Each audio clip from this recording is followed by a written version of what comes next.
자, 오늘 우리에게 주신 하나님의 말씀 함께 보겠습니다. 우리에게 주신 말씀은 느헤미야 6장 10절에서 7장 2절까지 말씀입니다. 느헤미야 6장 10절에서 7장 2절까지 말씀. 제 성경으로는 구약 성경 735쪽에 있습니다. 느헤미야 6장 10절에서 7장 2절까지 말씀. 제가 먼저 읽은 후에 한 절씩 교독하도록 하겠습니다. 하나님의 말씀을 교독할 때 살아계신 하나님의 음성을 들으시기 바랍니다. 이후에 무헤다벨의 손자 들라의 아들 스마야가 두문불출하기로 내가 그 집에 가니 그가 이르기를 그들이 너를 죽이러 올 터이니 우리가 하나님의 전으로 가서 외소 안에 머물고 그 문을 닫자. 저들이 반드시 밤에 와서 너를 죽이리라 하기로 내가 이르기를 나 같은 자가 어찌 도망하며 나 같은 몸이면 누가 외소에 들어가서 생명을 보존하겠느냐. 나는 들어가지 않겠노라 하고 깨달은즉 그는 하나님께서 보내신 바가 아니라 도비야와 산발랏에게 뇌물을 받고 내게 이런 예언을 함이라. 그들이 뇌물을 준 까닭은 나를 두렵게 하고 이렇게 함으로 범죄하게 하고 악한 말을 지어 나를 비방하려 함이었느니라. 내 하나님이여 도비야와 산발랏과 여선지 노아다와 그 남은 선지자들 곧 나를 두렵게 하고자 한 자들의 소행을 기억하옵소서 하였노라. 성벽 역사가 52일 만인 엘룰월 25일에 끝남에 우리의 모든 대적과 주위에 있는 이방 족속들이 이를 듣고 다 두려워하여 크게 낙담하였으니 그들이 우리 하나님께서 이 역사를 이루신 것을 알미니라. 또한 그때 유다의 귀족들이 여러 번 도비야에게 편지하였고 도비야의 편지도 그들에게 이르렀으니 도비야는 아라의 아들 스가냐의 사이가 되었고 도비야의 아들 여호하난도 베레가의 아들 무슬람의 딸을 아내로 맞이하였으므로 유다에서 그와 동맹한 자가 많음이라. 그들이 도비야의 선행을 내 앞에 말하고 또 내 말도 그에게 전하매 도비야가 내게 편지하여 나를 두렵게 하고자 하였느니라. 성벽이 건축됨에 문짝을 달고 문지기와 노래하는 자들과 레위 사람들을 세운 후에 내 아우 하나니와 영문의 관원 하나냐가 함께 예루살렘을 다스리게 하였는데 하나냐는 충성스러운 사람이요 하나님을 경외함이 무리 중에서 뛰어난 자라. 아멘. 네, 우리가 인공위성을 타고 우주에서 지구를 보면 유일하게 보이는 건축물이 하나 있다고 합니다. 혹시 어떤 건축물인지 아십니까? 네, 중국에 있는 만리장성이라고 합니다. 근데 어떤 분들은 또 사실은 우주에서 봐도 그게 보이지 않는다라고 이제 말을 하기도 하는데요. 어쨌든 그렇게 말을 할 정도로 이 만리장성은 7,000km가 되는 그런 역사에 남을 만한 그런 기록물입니다. 이 중국 사람들이 만리장성을 쌓은 이유 무엇인지 아실 것입니다. 그 중국 그 외부의 그 변방의 민족들, 외적의 세력들이 침입하는 것을 막기 위해서 만리장성을 쌓았습니다. 그런데 문제는 만리장성을 쌓은 후에 그들이 외부의 침입을 받지 않았는가라고 생각을 해보면 그렇지 않다는 겁니다. 만리장성을 쌓은 후에도 최소 4번 이상의 큰 침략을 당했다고 합니다. 그런데 그 침략을 당했지만 만리장성이 무너진 것은 아니었습니다. 이게 무슨 의미겠습니까? 침략을 당했는데 만리장성, 그 성벽이 그대로 있음에도 그들이 침략을 당할 수 있었던 것은 성이 무너진 것이 아니라 사람이 무너졌기 때문입니다. 만리장성은 무너지지 않았지만 파수꾼들이 무너진 것입니다. 파수꾼들이 그 외부 세력에게 돈을 받든지 매수를 당해서 문을 열어줬기 때문에 성은 그대로 있지만 중국은 많이 침략을 당했습니다.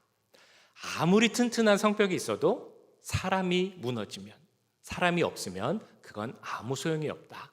무용지물이 된다라는 의미입니다. 이처럼 우리 사람들 어떤 일을 하든지 간에 사람이 중요하다라는 것을 우리는 알고 있습니다. 더 정확히 말하면 사람 자체가 중요하다라는 것을 우리는 알고 있습니다. 사람이라는 존재, 그가 어떤 일을 잘해서가 아니라 그 사람 자체가 중요하다라는 것을 우리는 알고 있죠. 그런데 이 세상의 모습은 그와 반대되는 모습, 풍조를 갖고 있습니다. 그러니까 사람 자체를 중요하게 여기고 그 사람의 존재를 귀하게 여기는 것이 아니라 그 사람이 얼마나 일을 잘하느냐, 마치 무슨 기계의 부품처럼 그 사람이 얼마나 효율적으로 일을 잘 해 나가느냐, 이것을 중요하게 여기는 것이 바로 이 세상의 모습입니다. 근데 우리 기독교의 정신은 그렇지 않습니다. 사람 자체가 중요하다, 존재만으로 귀하고 가치 있다라고 말을 합니다. 왜 그렇습니까? 우리가 창조되었을 때부터 우리는 하나님의 이미지, 그 형상을 갖고 창조되었기 때문입니다. 우리 모두는 하나님의 형상을 갖고 있는 사람들이고 또한 예수님의 보혈의 피로 다시 태어난 거듭난 그런 존재들입니다. 그렇기 때문에 우리는 모두가 귀하고 존귀하고 가치 있는 그런 존재입니다. 중요한 것은 우리 모두가 존귀하고 가치 있는 존재이다라는 것도 중요하지만 동시에 그러면 우리가 그렇게 존귀한 존재로서 어떻게 그 가치를 계속 나타내면서 살아갈 수 있을까라는 것도 너무 중요합니다. 우리가 하나님의 형상으로서 예수님의 피로 거듭난 자로서 어떻게 살아가는 것이 우리의 가치를 그대로 실현하면서 살아갈 수 있는 것이겠습니까? 여러 가지 방법이 있겠지만 오늘 말씀을 통해 우리가 볼 수 있는 것은 하나님이 사용하시고 쓸 수 있는 그런 도구, 그런 사람이 되는 것이 우리가 하나님의 존재로서, 하나님의 창조물로서 그 귀한 가치를 실현하며 살아가는 그런 방법일 것입니다. 그럼 우리는 물어봐야 되겠죠. 하나님은 그러면 어떤 사람을 쓰십니까? 하나님이 사용하시는 사람에게 있어서 어떤 모습이 있습니까? 어떤 기준이 있습니까? 이런 질문들을 할 수 있을 텐데 오늘 말씀을 통해 우리는 그 내용을 살펴볼 수 있습니다. 오늘 말씀을 보시면 우리가 계속 이제 느헤미야 말씀을 보고 있습니다만 예루살렘 성벽이 이제 거의 마무리 단계에 되어져 갑니다. 어떤 일을 하든지 간에 마무리하는 게 중요하고 또 그만큼 어렵죠. 다 경험해 보셔서 아시겠지만 무슨 일이 마무리될 때쯤이면 꼭 어떤 어려운 일이 생기는 경우가 많이 있습니다. 예루살렘 성벽 재건도 마찬가지입니다. 이제 이 성벽 재건이 거의 마무리되어 가고 있으니까 더 큰 방해가 생기는 겁니다. 제가 말씀드렸던 대표적 방해하는 사람 세 사람이 있다고 말씀드렸습니다. 기억하실지 모르겠는데요. 산발랏, 도비야, 게셈. 그리고 이 사람들과 함께하는 그 무리들이 많이 있었습니다. 그들은 이 성벽 재건이 거의 마무리되어져 가니까 그 방해 공작을 더 심하게 합니다. 이제는 방해에서 그치는 것이 아니라 이 일을 주도하는 사람들, 느헤미야와 같은 사람들을 이제 죽여야겠구나라는 생각까지도 하게 됩니다. 시도도 하게 되죠. 그런 시도 중에 하나가 바로 오늘 10절에 나오는 말씀입니다. 이후에 무헤다벨의 손자 들라의 아들 스마야가 두문불출하기로 내가 그 집에 가니 그가 이르기를 그들이 너를 죽이러 올 터이니 우리가 하나님의 전으로 가서 외소 안에 머물고 그 문을 닫자. 저들이 반드시 밤에 와서 너를 죽이리라 하기로. 자, 느헤미야에게는 친구 혹은 지인이라고 할 수 있는 사람이 한 명 있었는데 그 사람이 바로 스마야라는 사람이었습니다. 스마야가 며칠 동안 얼굴이 보이지 않는 겁니다. 그래서 저 스마야에게 무슨 일이 있나? 안부라도 가서 물어야겠다라고 느헤미야가 이 스마야를 찾아갑니다. 자, 그랬더니 스마야가 느헤미야를 보고 이렇게 얘기를 하는 겁니다. 아니, 자네 죽이려고 하는 음모가 너무 많은 걸 내가 알게 됐어. 그대로 있으면 당신은 곧 죽게 될 거야. 그러니까 빨리 이 위기를 벗어나야 돼. 이 위기를 벗어나는 방법이 좋은 게 하나 있는데 그게 뭐냐면 저기 성전 외소에 가서 같이 숨는 거야. 그게 제일 좋은 방법이야. 이렇게 이야기를 해주는 겁니다. 참 고맙지 않습니까? 나를 생각해서 걱정해주고 실질적인 방법도 알려주고 이런 귀한 친구 스마야의 말. 그런데 11절에 보시면 아시겠지만 느헤미야는 이 친구의 말을 듣지 않습니다. 이렇게 이야기를 하죠. 내가 이러기를 나 같은 자가 어찌 도망하며 나 같은 몸이면 누가 외소에 들어가서 생명을 보존하겠느냐. 나는 들어가지 않겠노라 하고. 네, 이 말씀을 보면 왜 느헤미야는 그 도움의 말을 듣지 않고 거절했을까라는 생각이 들게 됩니다. 이 스마야는 제사장, 집안의 사람입니다. 그러니까 제사장이었다는 말입니다. 제사장이 나한테 조언을 해주는 겁니다. 제사장만 갈 수 있는 그 성전에 들어가서 몸을 피하면 안전할 거야 라고 이야기를 해주는데 그 말을 듣지 않았습니다.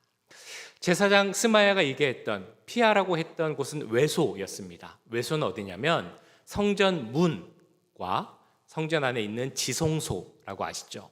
그 사이에 있는 공간을 외소라고 합니다. 그러니까 우리가 보통 하는 말로 성소가 곧 외소와 같다라고 보시면 될 것 같습니다.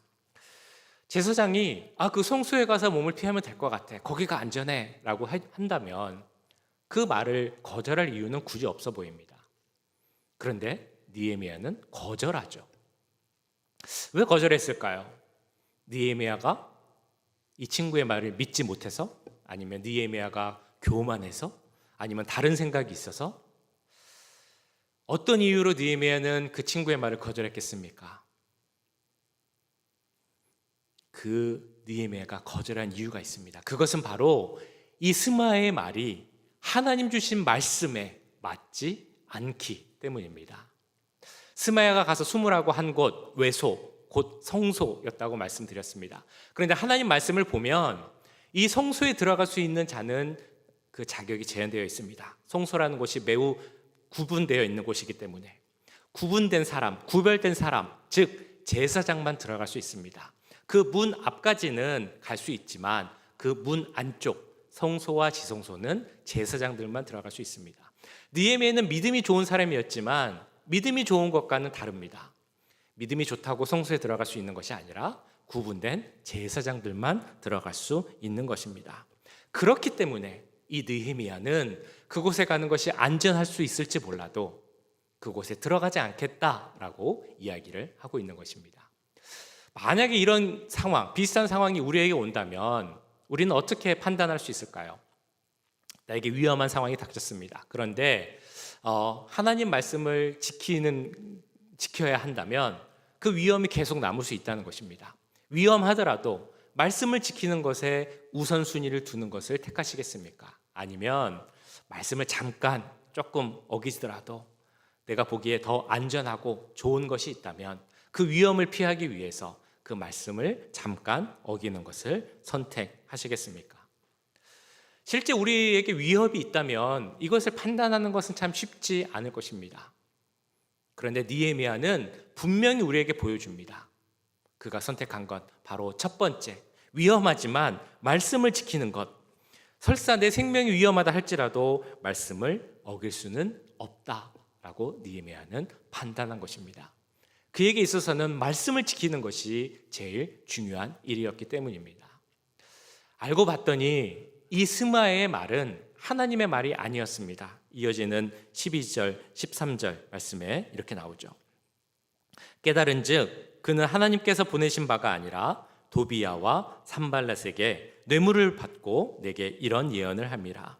그들이 뇌물을 준 까닭은 나를 두렵게 하고 이렇게 함으로 범죄하게 하고 악한 말을 지어 나를 비방하려 함이었느니라. 알고 봤더니 스마야도 뇌물을 받고 이 느헤미야를 죽이려는 그 음모에 동참해서 거짓말을 했던 것입니다. 조금 전에도 말씀드렸지만 혹시 우리에게 이런 비슷한 상황이 오게 된다면 그 판단, 결정을 어떻게 해야 되겠습니까? 우리가 마음속에 생각하는 바는 있지만 실제 상황이 닥친다면 그 어떤 것을 판단하는 것은 참 쉽지가 않습니다. 그렇지만 느헤미야는 오늘 말씀을 통해 우리에게 분명하게 말씀합니다. 무엇을 판단할 때 그 분명한 기준이 있어야 되는데 그 기준은 바로 하나님 말씀이어야 한다는 것입니다. 우리가 눈에 좋아 보이고 세상의 기준에 맞아 보이고 그것이 더 우리에게 유익을 주는 것이라 한다 할지라도 그것이 하나님 말씀과 맞지 않는다면, 그 말씀에 배치된다면 그것을 우리는 따르지 말아야 한다는 것입니다. 하나님이 사용하시는 사람이 어떤 사람인가? 그 사람은 하나님 말씀 앞에 서는 사람입니다. 어떤 것을 결정하고 판단할 때 다른 것이 아니라 하나님 말씀으로 판단하는 사람, 바로 그 사람을 하나님께서는 사용하신다라고 우리에게 말씀하고 있는 것입니다. 아까 오늘 처음 부른 찬양이 있죠. 말씀 앞에서라는 찬양. 이제 오늘도 부르고 다음 주에도 이제 부를 겁니다. 근데 그 가사가 참 우리에게 좋은 메시지를 줍니다. 하나님 말씀 앞에서 두려워하는 사람, 그 말씀, 생명의 말씀을 읽고 순종하는 사람, 그 기록된 말씀 앞에 거룩하게 되는 사람, 그리고 그 말씀에 생명을 거는 사람. 이 찬양 오늘 이번 한 주도 좀 많이 들으시면 좋겠습니다. 우리 다음 주에 말씀도 본문도 이 말씀에 관한 것인데요. 그런 말씀 앞에 서서 말씀으로 거룩하게 되고 그 말씀에 생명을 거둔 사람을 하나님께서는 사용하신다라고 약속하셨습니다. 우리가 그렇게 되길 원합니다. 말씀 앞에 서고 말씀 앞에 두려워하고 그 말씀을 우리 삶의 기준으로 삼는 사람, 우리가 그럴 때 하나님께서 우리를 사용하게 되실 줄 믿습니다. 자, 하나님 사용하시는 두 번째 요건, 그리고 사실 세 번째 요건까지가 이어지는 7장 1절, 2절 말씀에 이렇게 나옵니다. 성벽이 건축됨에 문짝을 달고 문지기와 노래하는 자들과 레위 사람들을 세운 후에 내 아우 하나니와 영문의 관원 하나냐가 함께 예루살렘을 다스리게 하였는데, 하나냐는 충성스러운 사람이요 하나님을 경외함이 무리 중에서 뛰어난 자라. 성벽 건축을 이제 완성했습니다. 무려 52일 만에 그 일을 다 마쳤습니다. 놀라운 일이죠. 정말 하나님의 은혜 없이는 불가능한 일입니다. 그런데 이제 예루살렘 성을 만들고 나니까 성이 생긴 겁니다. 그 성을 다스릴 사람이 이제 필요하게 되었습니다. 어떤 사람을 세워야 하느냐 이제 고민을 했을 것입니다. 그리고 두 사람을 세우게 되는데 2절에 나오죠. 하나냐 그리고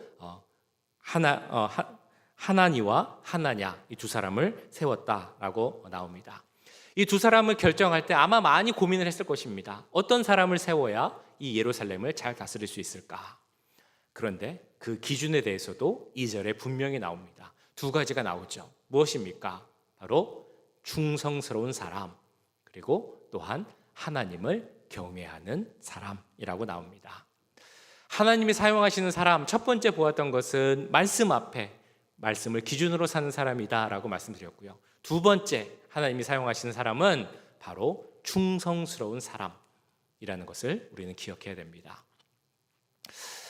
중국에 선교를 가셨던 김사무엘 선교사님이란 분이 이렇게 말씀해 주신 내용입니다. 이분이 한 번은 중국에 있는 하난성이라는 곳에 교회들, 가정교회 지도자들이 모이는 집회가 있어서 거기에 이제 초청을 받아서 가셨다고 합니다. 가는 길이 얼마나 먼지 북경까지 이제 가고 북경에서 기차를 타고 10시간을 갔답니다. 그 10시간을 타고 기차에서 내려서 버스를 타고 또 몇 시간을 갔더니 어떤 외딴 집으로 이제 데리고 가는데, 그 집에 들어갔더니 그 집에 연결된 바위를 이렇게 파서 만들어진 동굴이 있었답니다. 그 동굴 안으로 들어갔더니 이제 거기에 교회 지도자가 한 30-40명 정도가 이제 모여 있었습니다. 2박 3일 동안 집회를 하는데 아침부터 밤까지 쉬지도 않고 계속 예배드리고 기도하고 성경 공부하고 이제 이런 시간을 보냈습니다. 이 선교사님이 이제 한번 강의를 맡아서 한 2시간 정도 강의를 하고 났더니 사람들이 자기를 이렇게 이상하게 쳐다보는 것을 느꼈습니다. 그래서 왜 저 사람들이 나를 이렇게 이상하게 보지? 하고 이제 통역하는 분들한테 물어봤더니요, 그분들 중국 분들에게 있어서 2시간은 어떤 강의 소개, 인트로덕션 정도로 이제 끝난다라고 생각을 한다는 겁니다. 그 중국 교회의 어떤 그 열정에 대해서 아마 많이 들어보셨을 건데요. 이분들에게 있어서 2시간은 아무것도 아닌 겁니다. 그래서 이제 막 시작하려고 하는데 이 선교사님의 강의를 끝내려고 하니까 왜 그러지? 하고 이제 쳐다봤던 것입니다. 그래서 이분이 계속 그들이 욕을 하니까 2시간 강의로 할 것을 4시간을 더 하고, 그래도 아쉬워하니까 1-2시간의 마지막 강의까지 이렇게 강의를 했다고 합니다. 자, 그렇게 해서 끝났는데 그 강의를 듣고 있던 한 자매가 와서 선교사님, 저 잠깐 상담하고 기도해 주세요 라고 이제 찾아왔습니다. 알고 봤더니 이 자매는 흑룡강성이라는 곳에서 온 분인데, 그곳에서 복음을 전하다가 공안에게 잡혔다고 하는 겁니다. 그래서 감옥에 가서 이 공안들이 얼마나 모질게 하는지 정말 기절할 때까지 막 매질을 하고 심하게 힘들게 매를 때렸다고 합니다. 그래서 정신이 깨면 다시 또 매질하고 죽도록 때리고, 그러다가 다시 기절하면 또 감옥에 갇혀놓고 이런 일을 당했습니다. 이 자매도 참 대단한 게 그렇게 기절해 있다가도 정신이 차려지면 그 감옥에서 또 찬양을 하는 겁니다. 그럼 찬양을 하면 이 공안들이 그걸 듣고 또 데려가서 때리고 매질하고 이제 그랬습니다. 한 번은 정말 죽지 않을 정도로 죽도록 이렇게 때린 다음에 감옥 밖으로 이 여인을 이제 내보냈습니다. 지나가던 사람들이 이 여인을 보고 이제 걷어줘서 이제 회복을 한 다음에 바로 이 지도자 집회를 이 여인이 이제 참여하기 위해서 온 것입니다. 근데 문제는 뭐였냐면 이 여인이 자매가 지도자 집회로 오는데 그 흑룡강성 공원들이 다시 통지서를 보냈습니다. 다시 여기 와야 된다라는 그 통지서를 이제 보냈다는 겁니다. 그래서 여인이 이 통지서를 갖고 2박 3일 내내 하나님 앞에 엎드려 울며 기도를 한 것입니다. 하나님, 제가 어떻게 해야 됩니까? 제가 거기를 다시 가야 됩니까? 목사님한테 이렇게 이야기를 하는 겁니다. 목사님, 제가 거기서 당한 일들, 맞았던 매 이런 거 생각하면 지금도 몸이 떨리고 치가 떨립니다. 정말 마음 같아서는 거기 가고 싶지 않은데 왜 그런지 하나님은 저에게 거기를 다시 가라라고 말씀하고 계십니다. 제가 어떻게 해야 됩니까? 라고 이 자매가 목사님께 물어보는 것입니다. 우리 사람의 생각으로 이제 보면 힘들고 어렵고 고난이 예정돼 있으면 그냥 안 가면 되는데 이 자매의 마음속에는 그래도 가야겠다라는 생각이 있었던 것 같습니다. 그렇기 때문에 그렇게 고민하고 상담했겠죠. 이 여인이 정말 충성된 일꾼이었기 때문에 저 안 갑니다 하면 될 것을 그것이 아니라 제가 어떻게 해야 됩니까? 라고 고민을 했기 때문에 그렇게 울며 목사님께 나온 것입니다. 목사님도 사실 해줄 말이 없었을 것 같습니다. 뭐라고 이야기를 하겠습니까? 그 여인한테 그래도 가라 라고 말하기도 참 그렇고 그럼 가지 말아라 라고 말하기도 참 그렇지 않습니까? 그래서 이 여인의 손을 잡고 함께 울면서 기도했다고 합니다. 하나님, 이 자매에게 왜 이렇게 어려움을 주시고 고난을 주십니까? 그렇게 말을 했는데요. 기도를 했는데요. 그때 하나님께서 이 목사님에게 이런 응답을 주셨답니다. 그 자매가 받을 상이 너가 받을 상보다 훨씬 크다. 눈으로 보기에는 참 이해 안 되는 일이죠. 안타까운 일이고 그런 모습이지만 그러나 우리의 눈으로 보지 못하는 그 자매의 영혼은 누구보다 부유한 상황이다라는 것을 알려주고 있다는 것입니다. 충성스러운 종에게 약속하신 하나님의 부유함이 있다라는 것을 이야기해 주는 그런 말씀입니다. 자, 그런데 이런 말씀을 들으면 우리가 마음 한편으로는 참 좋은 이야기, 감동스러운 이야기라고 생각을 하면서도 한편으로는 또 부담감이 느껴집니다. 왜냐하면 우리는 충성해야 된다라고 말을 하는데 죽음까지 내어놓는 그 충성스러운 모습을 보면 비교해 볼 때 우리는 그럼 어떻게 해야 되는가라는 생각이 들기 때문에 부담이 오는 것이 사실입니다. 하나님이 원하시는 충성은 과연 어떤 것이겠습니까? 하나님은 우리 각자에게 어떤 충성을 요구하십니까? 복음서, 특별히 마태복음 25장을 보시면 잘 아시는 달란트 비유가 나옵니다. 주인이 외국으로 가면서 종에게 5달란트, 어떤 종에게는 2달란트, 어떤 종에게는 1달란트를 맡깁니다. 그리고 주인이 외국에 갔다 와서 봤더니 5달란트를 갖고 있던 사람은 열심히 해서 똑같이 5달란트를 남기고 2달란트를 맡겼던 사람은 또한 똑같이 2달란트를 다시 남기게 됩니다. 그들을 보면서 주인이 그 종들에게 칭찬을 합니다. 그런데 그 주인이 종들에게 하는 칭찬의 말은 똑같습니다. 이렇게 이야기를 하죠. 주인이 이르되 잘하였도다 착하고 충성된 종아, 내가 적은 일에 충성하였음에 내가 많은 것을 내게 맡기리니 내 주인의 즐거움에 참여할지어다. 5달란트, 2달란트, 우리가 보기에는 큰 차이입니다. 배가 넘는 차이입니다. 그런데 하나님 보시기에는 사실 그것이 같은 일이라는 것입니다. 사실은 하나님 보기에는 적은 일입니다. 그렇기 때문에 똑같이 칭찬하시는 거죠. 내가 적은 일에 충성하였으니 앞으로 큰 일을 할 수 있을 것이다 라고 말씀합니다. 이 말을 바꿔 말하면 우리가 충성하는 것에 대해서 우리는 뭔가 좀 큰 일, 중요한 일을 하면 더 큰 충성을 하는 것처럼 보일 수 있겠지만, 그리고 그거에 비해 어떤 것은 작은 일로 보일 수 있겠지만 사실 하나님이 보시기에는 그것이 다 같은 일이라는 것입니다. 성경에서 말하는 충성된 종은 큰 일, 어려운 일을 감당하는 사람만 의미하진 않습니다. 성경에서 말하는 충성된 종이란 자기에게 맡겨진 일, 그것이 무엇이든지 간에 상관없이 그것에 최선을 다하는 사람을 충성된 종이다 라고 말씀합니다. 그러면 우린 누구나 우리에게 맡겨진 일에 최선을 다해야 됩니다.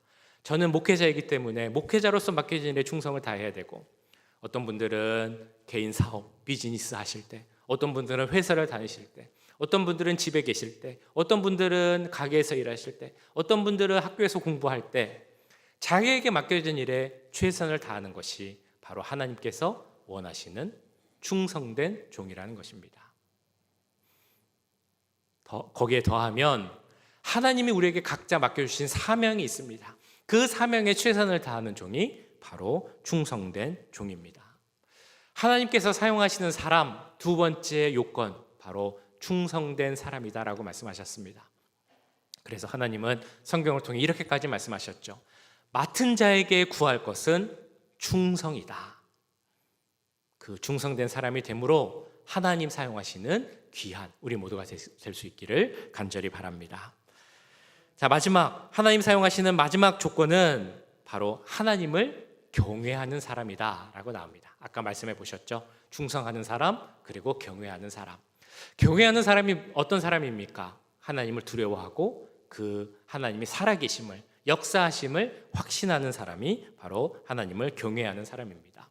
하나님을 사용하시는 사람은 뭐 능력이 많은 사람, 사회적으로 인정받는 사람, 많은 일을 할 수 있는 사람, 그런 사람이 아니라는 것입니다. 하나님을 경외하는 사람. 신명기 10장에서는 이렇게 하나님을 경외하는 사람에 대해서 설명을 합니다. 이스라엘아, 내 하나님 여호와께서 내게 요구하시는 것이 무엇이냐? 곧 내 하나님 여호와를 경외하여 그의 모든 도를 행하고 그를 사랑하며 마음을 다하고 뜻을 다하여 내 하나님 여호와를 섬기고, 내가 오늘 내 행복을 위하여 내게 명하는 여호와의 명령과 규례를 지킬 것이 아니냐. 이 말씀을 통해 보자면 하나님을 경외하는 사람은 이런 사람이다라고 말씀합니다. 하나님을 섬기고 사랑하는 사람, 하나님 말씀을 잘 지키는 사람입니다. 그래서 이 말씀을, 하나님을 경외하는 사람을 다시 바꿔서 이야기해 보면 하나님을 내 삶의 주인으로 모시는 사람, 이런 사람이 바로 하나님을 경외하는 사람이고 하나님께서 사용하시는 사람입니다. 잘 아시는 오카는 목사님이 사랑의 교회를 개척하고 이제 막 사역을 하고 있을 때 한 집사님을 이제 만나게 되었습니다. 군인 출신이시고 다른 교회에서 이제 오신 그런 분이었다고 합니다. 이 집사님이 너무 열심히 교회를 섬기고 봉사를 하시고 그러는데 너무 좋고 감사한데 마음 한편에 왠지 모를 좀 불안함, 이런 것들이 이 목사님에게 있었다고 합니다. 처음이니까 그러겠지, 시간이 지나면 괜찮아지겠지라고 생각을 했는데 계속 시간이 지나도 이 어떤 마음들이 사라지지 않아서 한 번은 이제 마음을 먹고 그 집사님을 찾아갔습니다. 집사님께 말하기를 차 안 주셔도 됩니다. 음식 안 주셔도 됩니다. 저랑 30분만 같이 얘기하세요. 그리고 이제 30분 동안 독대를 했습니다. 이 집사님은 목사님이 갑자기 찾아와서 30분만 얘기합시다 라고 그러니까 이제 긴장을 하고 들어갔는데 딱 만나자마자 목사님이 이걸 물어봤습니다. 집사님, 혹시 사형리를 아십니까? 라고 이제 물어보신 겁니다. 목사님이 나랑 성경 공부하자는 거구나 라고 집사님이 생각하고 이제 긴장이 풀렸습니다. 그러면서 이렇게 대답을 하셨습니다. 사형리요? 저 들어봤습니다. 그거 혹시 대학교 같은 데 가면 이렇게 이상한 2단 같은 데서 주는 뭐 쪽복음 이런 거 아닙니까? 라고 이제 이야기를 하셨습니다. 그래서 목사님이 설명을 이제 해주신 거죠. 아니요, 그건 이상한 건 아닙니다. 그건 아니고요. 대학생 복음 선교회에서 만든 우리를 향한 하나님의 계획을 잘 이야기해 주는 그런 내용입니다. 사형리는 이런 걸 이야기합니다. 하나님께서 당신을 향한, 우리 집사님을 향한 놀라운 사랑이 있고 놀라운 계획이 있습니다. 그런데 우리는 죄로 인해서 하나님과 멀어지게 됐습니다. 그래서 죄 문제를 해결해야 되는데 우리의 인간의 힘으로는 그 죄를 해결하지 못하고 오직 예수님만 그 죄를 해결할 수 있습니다. 그래서 그 예수님의 죽으심, 이 땅에 오심과 죽으심, 그리고 다시 사심이 나를 위한 것임을 우리가 고백할 수 있을 때 우리와 하나님과의 관계는 회복될 수 있습니다. 이제 이런 말씀을 이제 드렸습니다. 그리고 나서 잘 아시는 그림인데요. 아마 이 그림을 이제 보여준 겁니다. 나의 인생의 주인이 누구이냐라는 질문에 대한 답을 할 수 있는 그림입니다. 하나는 내 인생의 주인은 나다라는 그림이고요. 다른 하나는 내 인생의 주인은 우리 주님 예수님입니다 라는 그런 그림입니다. 목사님이 집사님에게 물어보셨다고 합니다. 집사님, 이 그림 중에서 어떤 것이 집사님께 해당됩니까? 집사님 삶의 주인은 누구십니까? 라고 이제 물어봤습니다. 그때까지는 편안하게 얼굴에 미소를 띠고 답하던 집사님이 이 질문을 듣고 나서 이제 얼굴에 웃음이 사라지고 진지하게 생각을 하신 후에 이렇게 대답을 했다고 합니다. 목사님, 예수님께서 우리 인류의 죄를 위하여서 이 땅에 오시고 죽으시고 부활하셨음을 저는 압니다. 그런데 그 예수님이 나를 위해서 이 땅에 오시고 나를 위해서 죽으시고 나를 위해서 다시 사셨다라는 것을 저는 믿지 못했습니다. 그러다 보니 제 삶의 주인은 예수님이 아니라 바로 저였습니다. 이렇게 고백을 하신 겁니다. 목사님은 오히려 이렇게 솔직하게 고백해 주시는 집사님 너무 고마웠다. 그래서 이제 우리의 삶은 예수님입니다 라는 그 영적 기도를 그때 같이 했다라고 이야기해 주고 있습니다. 이 질문 너무나 중요한 질문이죠. 여기 계신 모든 분들에게도 똑같이 해야 하는 그런 질문입니다. 우리 인생의 주인은 누구십니까? 여기 계신 분들의 그 삶의 주인은 예수님입니까? 아니면 나 자신입니까? 우리 삶의 주인은 내가 아니라 우리 주님, 예수님이 되어야 합니다. 그래야 그 사람을 하나님은 사용하실 수 있습니다. 제가 지난 12월 마지막 주 우리 교회를 오기 전에, 그러니까 예전에 섬겼던 교회에서 마지막 주일날 설교를 할 때도 이런 주제의 내용으로 설교를 했었습니다. 이런 내용입니다. 저는 목사인데 그럼에도 불구하고 하나님만 온전히 섬기지 못하고 아직도 제 삶의 주인이 제가 되려는 모습이 있었다라는 것입니다. 제 힘으로 뭐든 해보려고 그러고 제 능력으로 해보려고 그러고 그런 모습이 저에게 있었다는 겁니다. 그런데 하나님께서 은혜로 저에게 깨닫게 해주셨습니다. 저의 불순종을 깨닫게 하셨고, 그래서 저는 하나님 앞에 무릎을 꿇고 제가 아직도 제 삶의 주인이라면 저를 내려놓게 하시고 하나님을 제 삶의 주인을 모시게 하여 주옵소서라는 기도를 드렸습니다. 그렇게 제가 모든 것을 내려놓고 하나님께 모든 것을 맡겼을 때 바로 그때 하나님께서 만나게 하신 교회가 바로 우리 남가주 임마누엘 교회입니다. 그렇기 때문에 저는 우리 남가주 임마누엘 교회를 너무 사랑합니다. 임마누엘 교회 모든 성도님들도 너무 사랑하고요. 이 말씀을 전할 수 있는 이 강단도 저는 너무 사랑하고 저에게는 너무 귀한 자리입니다. 하나님께서 주신 그 은혜가 우리 여기 계신 모든 분들에게도 그대로 임하기를 간절히 바랍니다. 그래서 우리가 이렇게 물어봤을 때 당신의 삶의 주인은 누구입니까? 당신입니까? 예수님입니까? 라고 물어봤을 때 무엇이라 대답할 수 있어야 하겠습니까? 예수님입니다. 하나님만이 나의 삶의 주인입니다. 라고 대답할 수 있기를 간절히 바랍니다. 우리 삶의 주인이신 하나님을 인정하고 경외하십니까? 라고 할 때 아멘으로 대답할 수 있는 우리가 되길 간절히 바랍니다. 자, 3번 우리 한번 같이 대답해 보실까요? 마음과 정성과 힘을 다하여 우리 하나님을 사랑하십니까? 하나님을 사랑할 수 있는 우리 모두가 되길 간절히 바랍니다. 우리 남가주 임마누엘 교회 너무 감사하고 제가 참 그런 감사하는 마음이 너무 큽니다. 지난주에도 참 감사하다라고 말씀드렸는데요. 이번 주에도 참 감사한 일이 있습니다. 많은 분들이 하나님을 주인으로 섬기고 경외하는 그 마음 가운데, 교회를 사랑하는 마음 가운데 헌신하시고 또한 헌물하시는 그런 모습이 있음 보며 참 감사합니다. 광고 때도 제가 말씀드렸지만 미디어 기기, 음향 기기를 많이 이제 교체를 했습니다. 그래서 음향 기기 믹서도 바꿨고 또 카메라도 고정도 했고 키보드도 설치를 했고 컴퓨터도 이제 설치를 했습니다. 그 중에서 믹서를 바꿀 수 있었던 것, 또 컴퓨터를 설치하고 모니터도 바꿀 수 있었던 것은 많은 분들이 기도해 주실 뿐만 아니라 헌금하시고 헌물하셨기 때문일 것입니다. 이제 저의 목소리가, 원래도 좋았던 저의 목소리가 앞으로는 더 좋게 전달이 될 것입니다.